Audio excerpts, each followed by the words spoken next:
This presentation is titled The Great Santorini Eruption and the Legend of Atlantis, along with other myths of the Greek world from a geological perspective.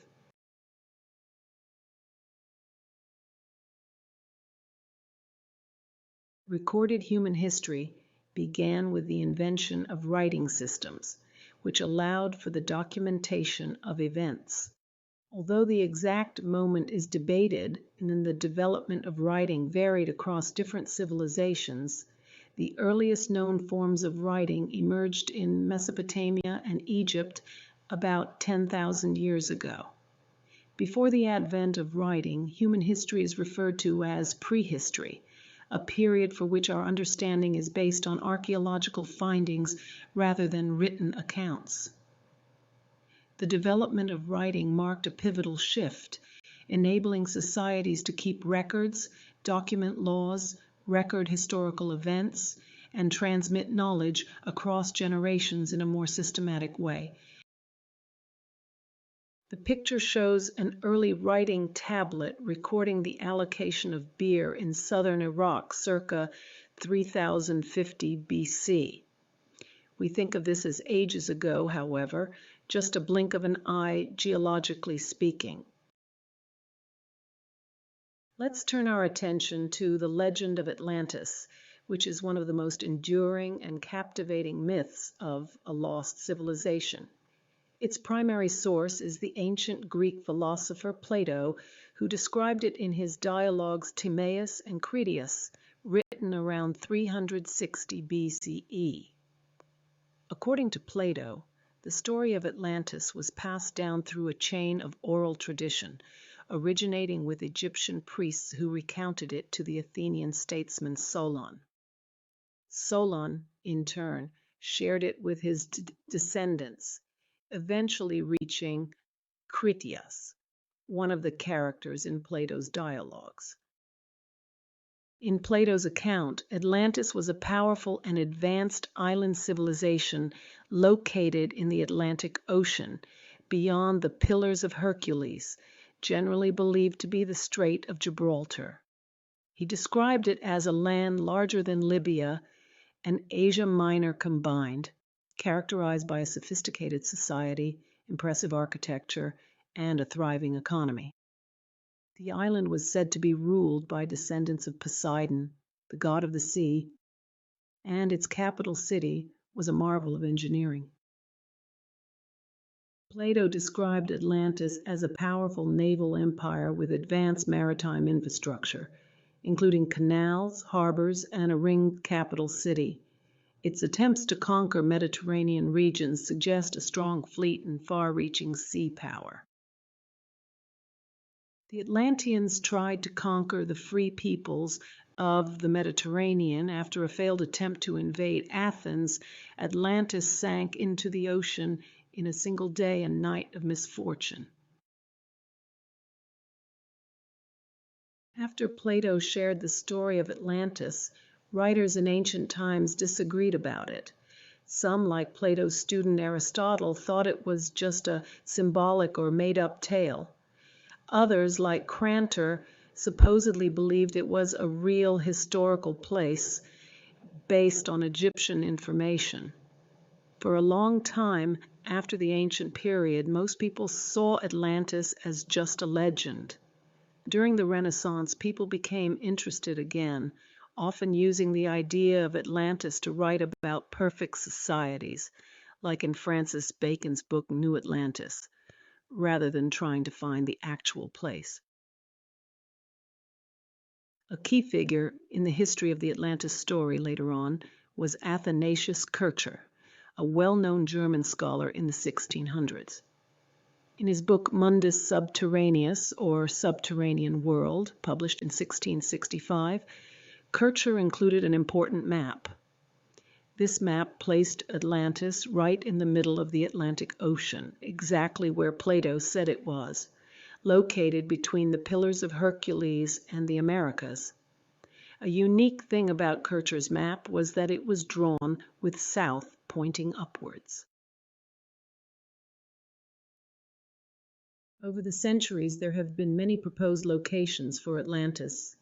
as displayed on the screen. Current thought on the Yonaguni monument's origin is divided. One theory proposes it's a man-made structure or significantly altered natural formation, citing features that appear too regular to be solely natural. For such construction to be possible, the area would have been above water or very shallow, a condition met during the last glacial maximum when sea levels were up to 120 to 130 meters lower, roughly 10,000 to 20,000 years ago. The monument would have been submerged by rising seas around 8,500 years ago.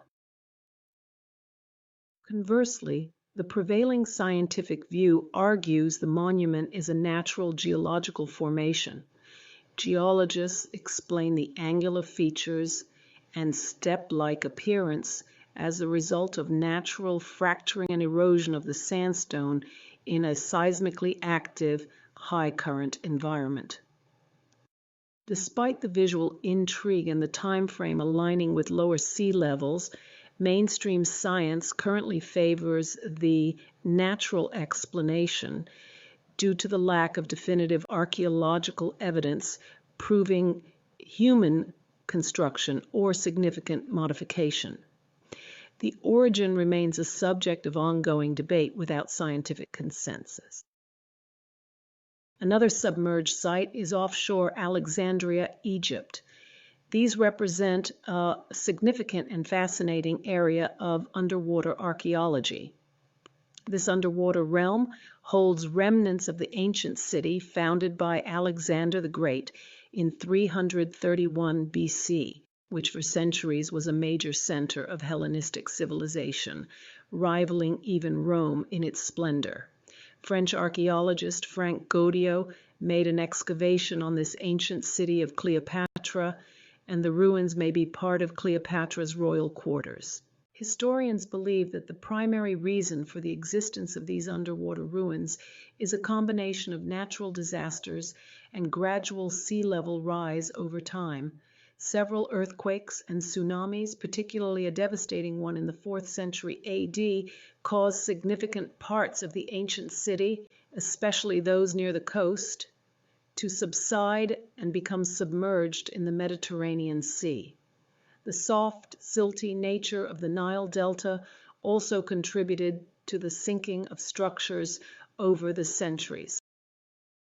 While there are discussions and theories surrounding a submerged city at Doñana, Spain, it's important to clarify that this concept is primarily linked to speculative claims about the location of the mythical lost city of Atlantis, rather than a confirmed historical urban center submerged underwater.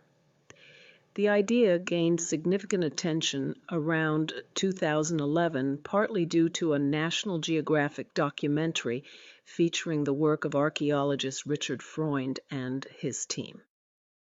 Their research pointed to the Doñana National Park, a vast area of marshlands in Andalusia, as a possible site for Atlantis.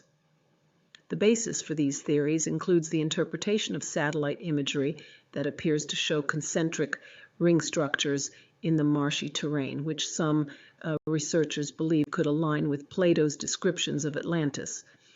However, it is crucial to understand that these claims are highly controversial and are not widely accepted by the broader archaeological and scientific community.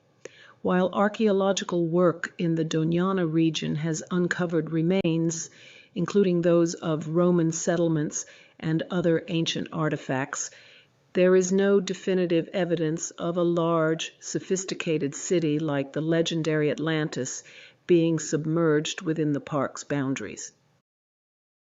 Tartessos flourished between the 9th and 6th centuries BCE, known for its great wealth, particularly in metals like gold, silver, and tin, and its extensive trade networks throughout the Mediterranean. Ancient Greek writers, such as Herodotus, mention Tartessos and its legendary king, Arganthonius. However, Tartessos mysteriously declined and disappeared from historical records around the 6th century BCE, possibly due to Carthaginian expansion or other factors. The proposed link between Tartessos and Atlantis stems from several perceived parallels and interpretations of ancient texts. Plato places Atlantis in the Atlantic Ocean beyond the Pillars of Hercules, which is consistent with the geographical location of Tartessos in relation to the Greek world. Both Atlantis, as described by Plato, and historical Tartessos were renowned for their immense wealth and natural resources, particularly metals. While the idea of Santorini being the lost city of Atlantis is a popular and compelling theory, it is not definitively considered the most likely location by the majority of scholars. The connection stems primarily from the striking parallels between Plato's description of Atlantis' demise and the catastrophic Minoan eruption that occurred on ancient Thera, modern Santorini, around 1600 BC. Most of the Atlantis legend fits well with Santorini being the location of the mythical Atlantis. Before the Minoan eruption, Thera was a single, more circular island with a central peak, which some interpret as aligning with Plato's description of Atlantis having a central ropolis and concentric rings of land and water, although Plato's description of the capital city's layout is quite specific and doesn't perfectly match the pre-eruption geography of Thera. Plato states that Atlantis was destroyed 9,000 years before the time of Solon, around the 6th century BC, placing the event around the 10th millennium BC. The Minoan eruption occurred around 1600 BC, a difference of several thousand years. Many scholars view Plato's story of Atlantis as an allegory used to illustrate philosophical and political ideas, rather than a literal historical account. If it is an allegory, then searching for a specific historical location based on his descriptions may be a misinterpretation. Another recent contender for the Atlantis legend is recently discovered in the ancient submerged city of Helike in Greece. Helike was a wealthy and powerful ancient Greek city on the Gulf of Corinth, known for its devotion to Poseidon and as a founding member of the Achaean League. In 373 BCE, it was suddenly destroyed by a massive earthquake followed by a tsunami, causing the entire city to sink beneath the sea. Ancient writers reported that animals fled beforehand, and the city's ruins, including a bronze statue of Poseidon, remained visible underwater for centuries. The site was eventually buried by silt and lost over time.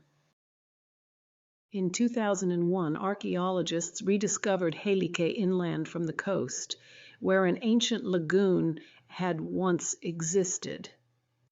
Excavations revealed ruins consistent with the catastrophic event, along with earlier settlements. Helike's sudden destruction, linked to Poseidon, and moral themes of divine retribution bear strong similarities to Plato's story of Atlantis, making it a compelling real-world inspiration for the legend. The Helike earthquake did occur during Plato's lifetime, adding more credence to its similarity with Atlantis, and very close to Athens where Plato lived. However, it is not located outside of the Pillars of Hercules, known today as the Straits of Gibraltar. Did Plato use the tale of Atlantis as an allegory? Was it meant to be totally factual? Current thinking by historians is probably a bit of both. Many geologists, archaeologists, and historians believe Santorini is the best fit. But Akrotiri Santorini is not beyond the Pillars of Hercules, nor did it exist 9,000 years before Plato's birth. On the other hand, There is no known civilization to date that fits Plato's description in the Atlantic. And now for something completely different, or almost. Let's look at other ancient myths and legends that have scientific explanations today. I am now going to discuss Delphi and the Temple of Apollo with its seeping faults and the secrets of the Oracle. The red arrow points to the location of Delphi in Greece, just north of the Gulf of Corinth. The Oracle of Delphi, located at the Temple of Apollo in ancient Greece, was one of the most important religious sanctuaries and oracles in the ancient world. For centuries, people from all walks of life, including kings and commoners, would travel to Delphi to seek guidance from the Pythia, the priestess who was believed to channel prophecies from the god Apollo. The little red circles on the map indicate the locations of current earthquake occurrences associated with the Gulf of Corinth fault zone area.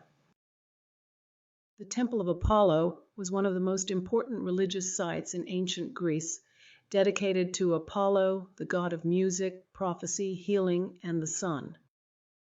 The most famous Temple of Apollo was located at Delphi, considered the center or navel of the ancient world. It housed the Oracle of Delphi, where the priestess Pythia delivered cryptic prophecies believed to be inspired by Apollo himself. The temple played a central role in both religious practice and political decision-making in the ancient world. Ancient sources describe the Pythia, the Oracle of Delphi, as entering a trance-like or ecstatic state when delivering prophecies. Writers such as Plutarch, Strabo, and Diodorus Siculus mention that she sat on a tripod above a chasm in the Temple of Apollo, where she would be overtaken by divine forces. During her sessions, she reportedly spoke in mysterious, sometimes incoherent words, which were later interpreted by temple priests. Her physical reactions, such as trembling, changes in voice, or appearing disoriented, suggest she was in an altered state of consciousness, believed to be caused by Apollo's influence. Modern researchers have proposed that this state may have had a natural cause, such as exposure to ethylene gas rising from geological faults beneath the temple. Ethylene is known to cause euphoria, dizziness, and altered perception at low concentrations, which matches ancient descriptions of the Pythia's behavior. While this theory is debated, it provides a possible scientific explanation for the mystical experiences that made the Oracle of Delphi one of the most revered religious sites in the ancient world. The Temple of Apollo at Delphi was strategically built at the precise intersection of two significant geological fault lines, the east-west Delphi fault and the northwest-southeast Kurna fault, creating a natural phenomenon that science now recognizes as foundational to the temple's mystical reputation. The theory gained support after researchers found that two fault lines intersect beneath the temple, potentially allowing gas to seep up from underground. While not universally accepted, this explanation offers a fascinating blend of science and myth, suggesting that the Pythia's divine inspiration may have had a natural, geological cause. The faulting allowed volatile hydrocarbon gases to the surface. Spring water was recently tested at Delphi and contained quantities of ethane, methane, and ethylene. Ethylene in particular was probably a significant component in the oracular sessions because it has a sweet smell, which fits the description by Plutarch of vapors rising into Pythia's chamber. Ethylene was a surgical anesthetic until the early 20th century. Under the influence of light doses, breathing is slow but regular, and the subject remains in full control of the body. Ethylene causes an excitation of the central nervous system. If overdosed, death can result. Pythias spoke for the god Apollo and answered questions for the Greeks and foreign inquirers about colonization, religion, and power. The legend is that she received the words from Apollo. Whether these words were caused by hallucination or suggestion is not known. The Oracle of Delphi's most famous predictions. The Oracle of Delphi's most famous predictions include warnings and advice to various leaders. She famously told Croesus, the king of Lydia, that if he crossed the river Halys and made war on the Persians, he would destroy a mighty empire, which ultimately turned out to be his own. The oracle also advised the Athenians to flee and rely on a wall of wood during the Persian invasion, which they interpreted as a reference to their navy, leading to a decisive victory at Salamis. The Greeks won the Battle of Salamis by using superior strategy and naval tactics against the much larger Persian fleet. The Athenian general Themistocles played a crucial role by luring the Persian navy into the narrow straits of Salamis, where their numerical advantage became a disadvantage. The confined waters made it difficult for the Persian ships to maneuver, while the Greek triremes, smaller and more agile, were able to ram and sink Persian vessels effectively. The Greek trireme was the most powerful and swift boat of its time. Themistocles used the fleet of 100 triremes to defeat the Persians at Salamis in 480 BC. This cemented Athenian naval supremacy and brought on the great golden age of Athens under Pericles. Let's look at other myths and legends. Let's look at the legend of the Neades on the island of Samos in Greece. The geomyth of the Neades, the roaring beasts of the island of Samos. Pictured here is the monster of Troy vase circa 550 BC. The vase depicts Halcyone being rescued from the monster of Troy by the Greek hero Heracles. The monster's head is shown emerging from a cave, possibly an outcrop of a fossil. When the ancient Greeks found these large fossils, they thought that they were the bones of gods or monsters. There are many giant bones and fossil locations in the Aegean Sea area. They are pictured on the map with the Samos location highlighted. The Neades were legendary creatures said to inhabit the island of Samos in ancient Greek mythology. They were described as enormous animals whose loud cries were so powerful that they could cause earthquakes or shatter rocks. At the Mytilene site on the island of Samos, ancient Greeks would have encountered an impressive array of large vertebrate fossils, particularly from the Miocene epoch, about 8 to 10 million years ago. The area is one of Greece's richest fossil beds, and it has yielded remains of prehistoric animals such as large prehistoric mammals, including Deinotherium, a relative of elephants with downward curving tusks, mastodons, extinct relatives of elephants, prehistoric giraffes, horses, antelopes, and rhinoceroses. These fossils are remarkably well preserved in the sedimentary layers of the area, which once formed the part of a lush, savanna-like environment. The Neades were legendary creatures said to inhabit the Greek island of Samos. Pictured here are the Samos fossils in a museum. A full fossil remains belonging to Deinotherium, translated to the terrible beast, is one of the fossil genera represented on Samos that has been suggested as the fossil that influenced the myth of the Neades. The Neades were described by Euphorion in the 3rd century BCE. Aelian, writing in the 2nd century CE, recounts Euphorion's description of them in his own work. They also cite the discovery of a fossil femur at the Temple of Hera on Samos, suggesting that the bones of the Neades were in fact put on display in antiquity, as attested by Aelian. Significant tectonic faulting in the area and the existence of the Dinotherium and Mastodon fossils can explain the Neades myth. Neades were fearsome beasts with terrifying roars that once inhabited the island of Samos. The roars could be attributed to the earthquake sounds that were attributed to Poseidon, the earth-shaking god of the sea by the Greeks.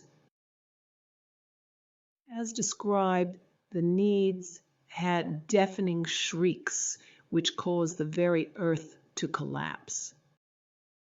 Mount Chimera is located near the village of Çorlu on the slopes of Mount Olympos in southwestern Turkey. There's a rocky hillside called Yanartaş, which literally means flaming rock in Turkish. Scattered across this slope are small vents in the earth where flames continuously burn, flickering day and night. The most famous ancient description of the Chimera comes from Homer's Iliad, dating to around the 8th century BCE. The ancient description could have incorporated a fire-breathing monster to Yanartaş, burning rock, a site where natural gas seeps from the ground and ignites spontaneously, creating eternal flames. The mythical Chimera was a monster with the head of a lion, the body of a goat, and the tail of a serpent. She roamed the mid-Chimera area and spouted fire from her mouth.